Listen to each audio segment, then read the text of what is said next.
That feeling, that real desire to go beyond the surface of things. We want to understand deeply, but let's be honest, time is always ticking. So how do we get to that richer understanding efficiently, without getting lost? Well, that's exactly what we're trying to unpack today. Right. We're embarking on a deep dive into the initial encounters of two fascinating individuals, Kali Prasad Chandra and Subodh, with the extraordinary Sri Ramakrishna. Okay. And our main source for this is the biography, Life of Sri Ramakrishna. Got it. So this biography, it's like giving us front row seats to these really pivotal moments. Exactly. We're not just hitting the highlights. Our mission really is to pull out the essential experiences, those unexpected twists, and the subtle but powerful ways Sri Ramakrishna influenced the lives of people drawn to him. So today, we're unpacking these first meetings to see what they reveal, right? Yeah. About him and the people he touched. And what's truly compelling is how personal these early connections were. Sri Ramakrishna didn't have a one-size-fits-all approach. No. He seemed to connect with each person exactly where they were on their spiritual journey, often in ways that were, pretty surprising. Let's start with Kali Prasad Chandra then. Even young, he was clearly inclined towards the spiritual side of things. Definitely. Forget typical kid stuff. This young man was reading the Bhagavad Gita. Yeah. And get this, even though he was good at drawing, his teacher saw this artistic future. Yeah. Kali apparently said, no, I'd rather be a philosopher. He thought art was just, surface level. Well, philosophy got deeper. Wow. That early desire for real understanding was right there. Yeah, from the start. That philosophical bent is really significant. His interest wasn't casual. He was actively seeking profound meaning. Right. And this drove him to study the Hindu sastras, the scriptures, really intensely. He was exploring all these concepts, and he got particularly fascinated by yoga. Yoga. And it was that search that led him to realize, okay, I need a guru, I need a guide. Makes sense. And wasn't it a classmate who pointed him towards Sri Ramakrishna? Exactly. Baburam, his classmate, told him about Sri Ramakrishna, calling him a Paramahamsa. Which is a big deal, right? Highest realization. A very high title, yes. So Kali, filled with this deep yearning, sets off for Dakshineswar.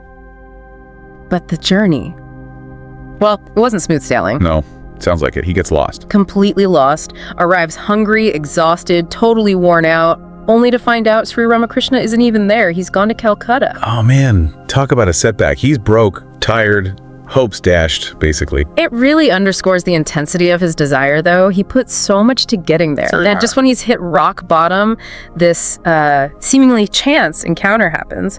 He meets another young man, Sasi. Sasi, okay. And Sasi hears Kali's story, his situation, and immediately just offers comfort. Tells him, hey, stay here, rest, makes him comfortable. That's amazing. Like unexpected help right when you need it most. It really highlights that, doesn't it? So Sasi takes care of him, and then the news comes the master's back. The anticipation must have been huge.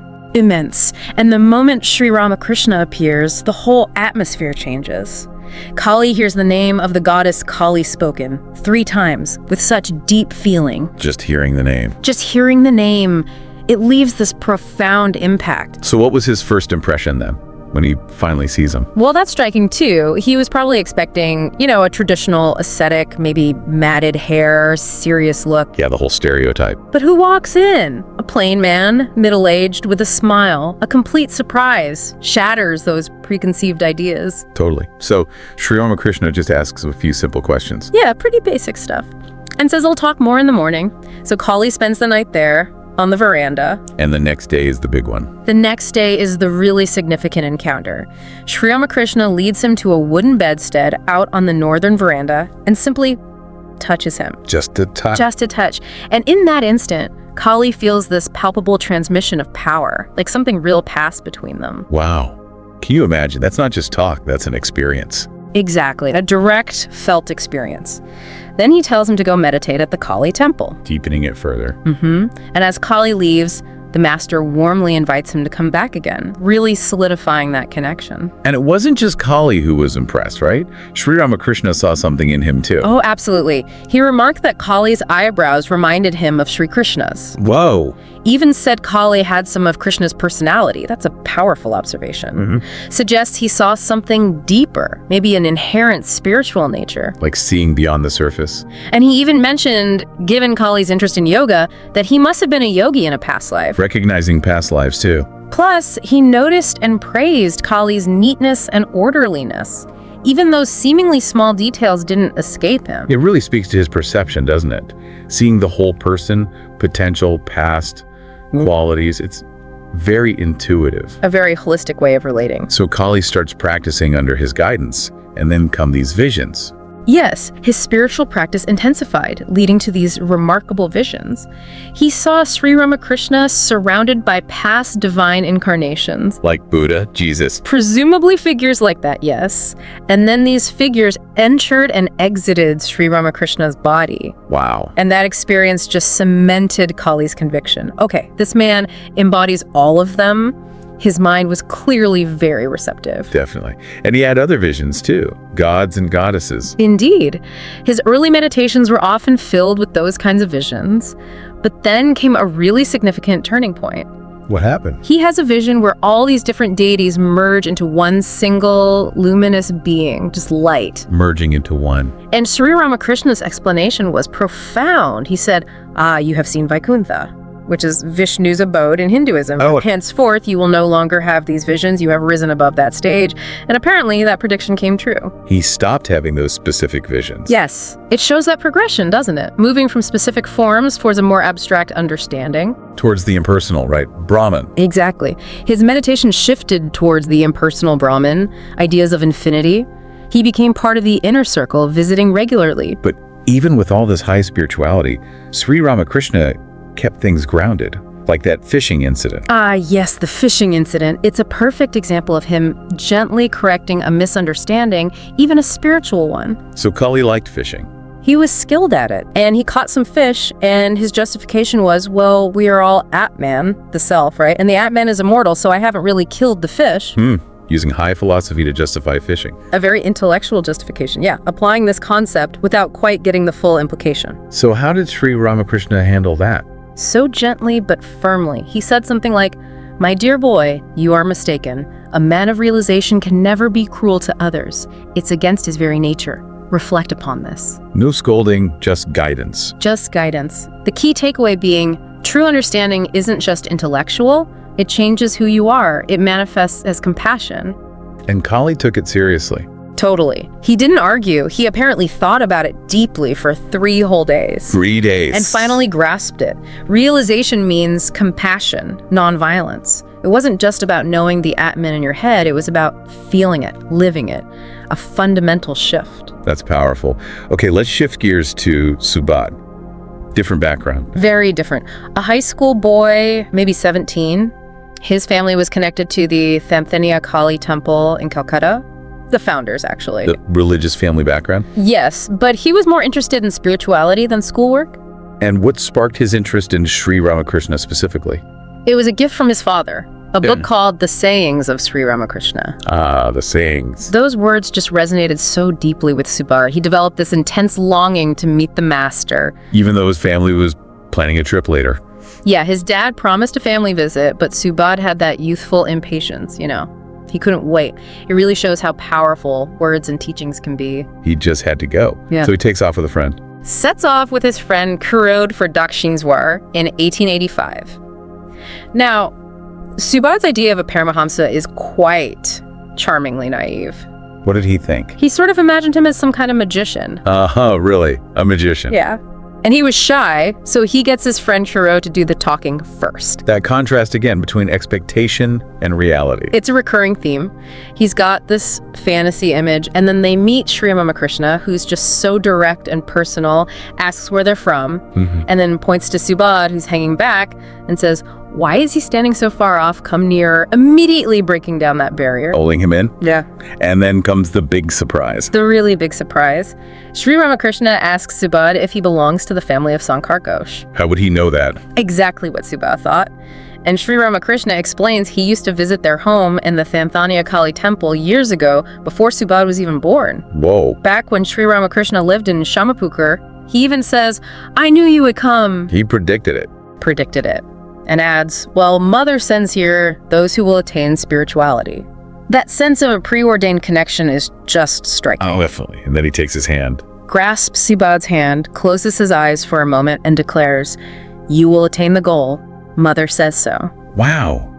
A direct affirmation like that must have been incredible. Incredibly impactful. Coming from someone he already revered so much, it wasn't just a blessing, it felt like a powerful statement of inner knowing. So then he just chats with them, asks for a mat. Yeah, makes them comfortable, asks about their long walk. Subodh, feeling braver now, explains they came because they admired his sayings, his fame. And how did Sri Ramakrishna react to that? The fame part. That's another unexpected moment. Profound humility. He calls himself worse than a worm and dismisses name and fame as ridiculous. Worse than a worm. Wow. It's such a powerful lesson in humility, right? True spiritual greatness isn't about ego or fame. Absolutely. Then he tells them to come back on specific days. Invites Subodh to visit on Tuesdays or Saturdays when others from his town usually came. But Subodh gets worried his family will find out. Teenagers sneaking off. Basically, he wants to hear whatever Sri Ramakrishna has to say right then and there. But Sri Ramakrishna insists on the schedule. He does, and he explains why he feels bound by his word by a higher power. He says something like, "Mother drags me there," if he makes a commitment. So he honors his prior commitment. Exactly. So despite Subodh's plea, it has to be Tuesday or Saturday. Subodh agrees, takes some sweets, But no travel money. politely declines the travel fare again, shows that detachment's starting already, even so young. Then they walk back to Calcutta. So the next Saturday, Subodh can't resist. Eagerness wins out. He skips school, goes back with his friend. The room's crowded this time. Right. But Sri Ramakrishna spots them, signals for them to wait outside, and then he comes out personally to greet them. That personal touch again, even with a crowd. Seems very characteristic. And what happens next is just incredibly significant, transformative. What does he do? He asks for some Ganges water, washes his hands, and sits with the boys on the staircase leading to the Shiva temples. Okay. Then he writes something on each of their tongues with his finger. Writes on their tongue. Yes, and strokes their bodies, saying, "Awake, mother, awake."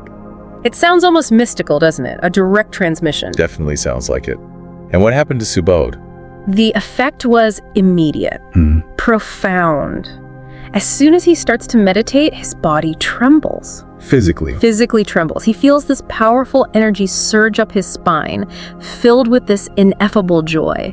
Sees incredible lights, forms of gods and goddesses, and completely loses his sense of personal identity. It's like a full-blown spiritual awakening triggered by that simple act. Just like that. Amazing. When he comes back to normal consciousness, Sri Ramakrishna strokes him again, but in reverse order this time. Interesting. And asks him about his meditation practice before this, which was minimal, right? Just thinking about deities from his mother's stories. Right. And Sri Ramakrishna explains that even that limited exposure paved the way, made concentration easier for him.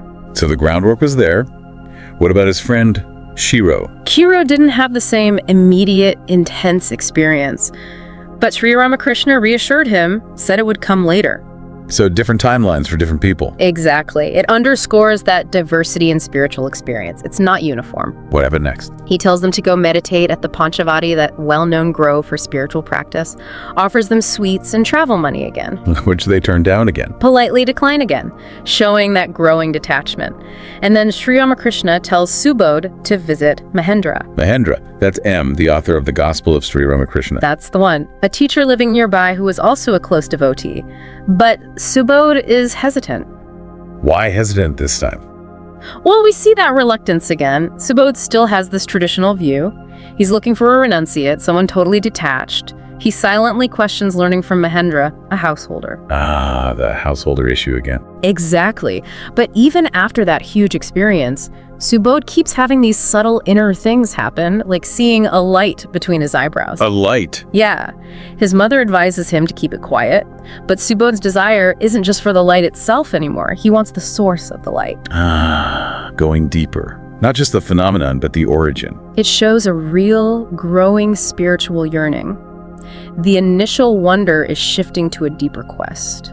And this impacts his studies naturally. Totally loses interest in school. His main desire is just to be with Sri Ramakrishna. Understandable. But despite Sri Ramakrishna's gentle hints and even Mahendra inviting him, Subodh initially resists visiting Mahendra. He's stuck on that preconceived notion. Still thinking a householder can't teach him? Pretty much, until he finally asks Sri Ramakrishna directly about it. His reasoning is so blunt, so honest. What did he say? He says, "Sir, he lives with his wife and children. What have I to do with him?" Wow, just lays it out there. Very direct, and Sri Ramakrishna just laughs. Not mockingly, but like a gentle acknowledgement of Subodh's earnestness, even if his view is a bit narrow right then. Acknowledging the sincerity, maybe. Exactly. And he reassures Subodh, tells him Mahendra will only talk about him, about Sri Ramakrishna. So that removes the objection. It does. Subodh finally agrees to go, and Mahendra receives him very warmly. And Subodh explains why he was hesitant. He does. Again, that refreshing honesty. He tells Mahendra why he didn't want to come at first. And Mahendra's response. Oh, it's brilliant. Just perfect. He says something like, I am an insignificant person, but I live by the side of an ocean, meaning Sri Ramakrishna. Nice analogy. And I keep with me a few pitchers of seawater. When a visitor comes, I entertain him with that. What else can I speak of but his words? That's beautiful. It perfectly explains how someone living an ordinary life can still share profound wisdom they've received. Exactly. It bridges that gap Subodh had in his mind. And through this kind of guidance, Sri Ramakrishna was building these crucial bonds, this community of love and friendship among his disciples. Which would be so important later on. Absolutely vital for their journeys. So looking back at Kali and Subodh, these early encounters, wow. Several key things really stand out, don't they? They really do. You see the incredibly diverse ways Sri Ramakrishna initiated people, guided them. He was so attuned to their unique backgrounds, their inclinations, even their past experiences. Yeah, it wasn't a formula. Not at all. And that theme of divine connection really comes through this feeling that these meetings weren't just random chance. Like they were meant to happen?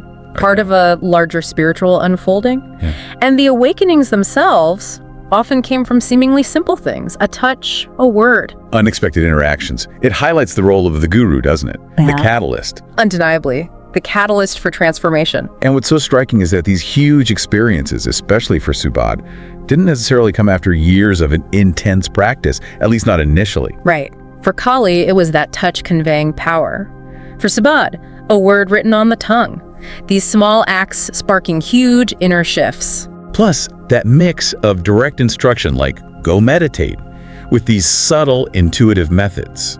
It's fascinating. It really stands out. It challenges that idea that spiritual progress is always this linear, effort-driven thing. Yeah, like you just have to grind it out. These stories suggest grace plays a huge role. Profound shifts can happen in unforeseen ways, especially guided by someone who sees beyond the surface. Which brings us back to you, the listener, right? In your own search for deeper understanding. These encounters are such a powerful reminder that those pivotal moments, those insights that really change us, can pop up anywhere. Absolutely. From seemingly ordinary interactions, unexpected sources. So maybe think about those surface level things in your own life. A chance conversation, a recurring thought, something you keep getting curious about. Could they be hinting at something deeper? Exactly. Could they be a pathway? Yeah. Like Kali's drawing talent hinting at his deeper philosophical yearning. It's definitely something worth thinking about long after this deep dive. I hope you like this chapter. We need volunteers and sponsors to create content with even better quality and with more variety. If you wish to join this initiative as a volunteer or sponsor, please click the links given in description below. To help us reach more viewers, please like, comment, share, and subscribe to Biography Central. Thank you for your time. It means a lot. Namaste.